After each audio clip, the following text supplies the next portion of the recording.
दोस्तों, क्या आप जानते हैं भारत की वो कौन सी हस्ती है जिन्हें भारत का रत्न कहा जाता है? कैसे इन्होंने बचपन से ही मुश्किलों का सामना करते हुए इतनी तरक्की हासिल कर ली? जन्म के बाद माता पिता में लड़ाई झगड़ा और उसके बाद डाइवोर्स, एक बच्चे के जीवन पर इसका क्या असर पड़ता है ये बात तो हर कोई जानता है। इसके बाद दादी के घर परवरिश और पढ़ाई के लिए विदेश भेजा जाना, इस खेलने कूदने वाली उम्र में हजारों परेशानियों का सामना होना, डूबती हुई कंपनी को संभालना और अपनी मेहनत से कंपनी को सफलता की ऊंचाइयों तक पहुंचाया। आखिर कैसे इतनी मुश्किलों को झेलते हुए भी ये लोगों के लिए इंस्पिरेशन बन गए और आज अगर एक अच्छे बिजनेसमैन, सफल इंसान की बात की जाती है तो इनका नाम सबसे पहले आता है। चलिए इनकी मुश्किलों से भरी जिंदगी की कहानी को जानते हैं। दोस्तों, हम बात कर रहे हैं रतन टाटा जी की, जो भारत के एक जाने माने बिजनेसमैन हैं। इनकी जिंदगी के हालात जानने से पहले इनके बारे में कुछ अमेजिंग फैक्ट जान लेते हैं। रतन टाटा का सिर्फ बैंक बैलेंस ही ज्यादा नहीं है, बल्कि इनका दिल भी बहुत बड़ा है। इन्होंने अपनी 65% संपत्ति दान दी है। रतन टाटा को कुत्तों से बहुत लगाव है, इसलिए इनके पास 2 कुत्ते हैं जिनके नाम टीटो और मैक्सिमस हैं। रतन टाटा ने अभी तक शादी नहीं की। हालांकि जब ये लॉस एंजलिस में काम करते थे तो उन्हें एक लड़की काफी पसंद थी, पर कुछ बात नहीं बनी। रतन टाटा ने 4 बार शादी करने के बारे में सोचा, लेकिन इनके नसीब में शादी लिखी ही नहीं थी और आज शायद ये इसीलिए अकेले हैं। चलिए दोस्तों, आगे बढ़ते हैं और जानते हैं कि भारत के जाने माने बिजनेसमैन रतन टाटा ने जब अपनी 65% संपत्ति दान में दे दी तो आखिर इनके पास कितनी बेशुमार दौलत है, यानी इनकी नेटवर्थ क्या है।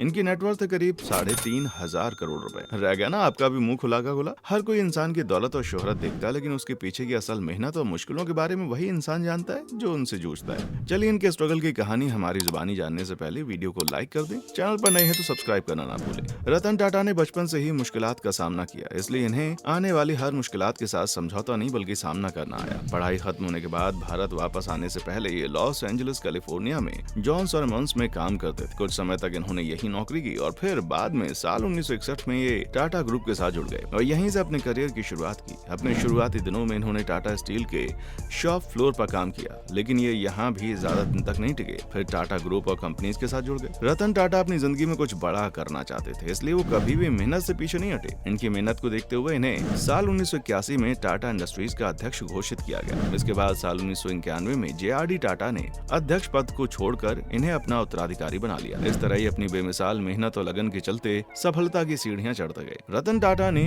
इंडस्ट्रीज को ऊंचाई तक पहुंचाने की हर मुमकिन कोशिश की और इन्हीं की कोशिशों से टाटा इंडस्ट्रीज काफी फली फूली। इन्होंने ऊंचा मुकाम बनाया। आजादी के बाद से बहुत सी आलीशान कार्स भारत में देखी, लेकिन कभी किसी ने भारत में ही कार को पूरी तरह से बनाने के बारे में नहीं सोचा, पर इसी सोच को रतन टाटा ने पूरा किया। रतन टाटा चाहते थे कि भारत की भी अपनी अलग कार हो, इसलिए उन्होंने 1998 में भारत की अपनी स्वदेशी कार टाटा इंडिका लॉन्च की। भारत को अपने देश की पहली कार मिली थी, इसलिए लोगों ने इसे खूब पसंद किया। इस कार ने मार्केट में अपनी पकड़ बनाई। रतन टाटा लोगों के दिलों में अपनी जगह बना चुके थे और उनका प्रोफेशन भी अच्छा चल रहा था। हालांकि रतन टाटा भी चैरिटेबल ट्रस्ट के अध्यक्ष पोस्ट पर हैं और इन्होंने देश और विदेश में हर जगह कई सारे एसोसिएशन अपने साथ अच्छे से बनाए हुए। उनके साथ मिलकर ये काम करते हैं। यही वजह इनकी मेहनत और अच्छी भावना ने इनको ऊंचे मुकाम पर लाकर खड़ा कर दिया। चलिए आपको इनके स्ट्रगल की कहानी तो बता चुके हैं हम, अब इनकी जिंदगी की शुरुआत कैसे हुई ये जानते हैं। 18 दिसंबर साल 1937 को सूरत के घर में लड़के का जन्म हुआ, जो अपने घर के हालात के साथ पूरे भारत के लिए भी एक इंस्पिरेशन बनकर सामने आया। इस लड़के का नाम था रतन टाटा। इनके पिता का नाम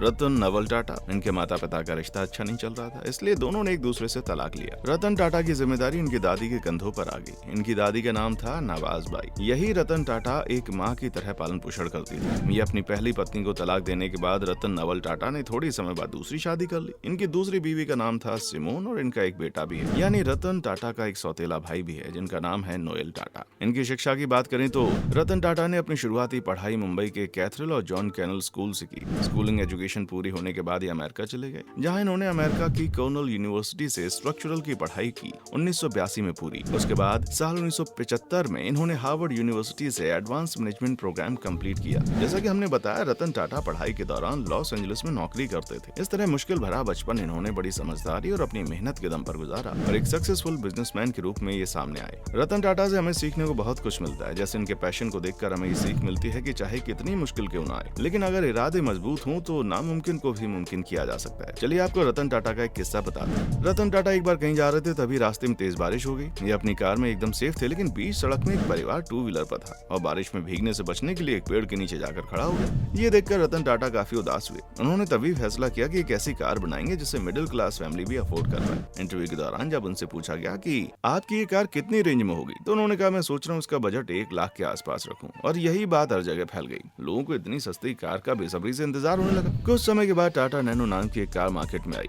कम बजट को देखते हुए हुए कार लोगों ने इस कार को काफी पसंद किया, पर कीमत कम होने की वजह से इस कार में उतने अच्छे फीचर नहीं थे जो कि जरूरी थे, जिस वजह से ये कार अपनी पहचान बनाने में कामयाब नहीं हो पाई। लेकिन इससे हमें ये जरूर पता चला कि इंसान भले कितनी ऊंचाइयों पर क्यों ना पहुंचे, लेकिन उसे हमेशा लोगों से इमोशनली अटैच रहना चाहिए। चलिए अब बात करते हैं इनके पुरस्कारों के बारे में। रतन टाटा भारत की जानी मानी हस्ती है। इनकी सोच, इनके काम को देखते हुए भारत सरकार ने बहुत से पुरस्कारों से इनको सम्मानित किया है। भारत के 50वें गणतंत्र दिवस समारोह पर साल 2000 में रतन टाटा को तीसरे नागरिक अलंकरण पद्म भूषण की उपाधि से सम्मानित किया गया। उसके बाद साल 2008 में भी इन्हें पद्म भूषण की उपाधि दी गई। ये नेस्कॉम ग्लोबल लीडरशिप पुरस्कार 2008 को पाने वाले सदस्यों की लिस्ट में शामिल थे। इसके बाद मार्च 2006 में टाटा को कॉर्नेल विश्वविद्यालय द्वारा 26वें रॉबर्ट एस सम्मान से सम्मानित किया गया। फरवरी 2004 में रतन टाटा को चीन के छोयांग प्रांत में हांगजो शहर में मानद आर्थिक सलाहकार की उपाधि से सम्मानित किया गया। चलिए इस कहानी के हीरो के बारे में तो आपने जान लिया, लेकिन इनकी प्रेम कहानी पर भी जरा नजर डालिए। रतन टाटा को अमेरिकी लड़की से प्यार हो गया था, दोनों ने शादी करने का फैसला किया। उस दौरान भारत और चीन के बीच युद्ध चल रहा था, इस वजह से वो लड़की भारत नहीं आ सकी और उसकी किसी और से शादी हो गई। ये बात खुद रतन टाटा ने बताई थी। इसके बाद इन्होंने किताबों से दिल लगा लिया और इस तरह इनकी प्रेम कहानी अधूरी रह गई।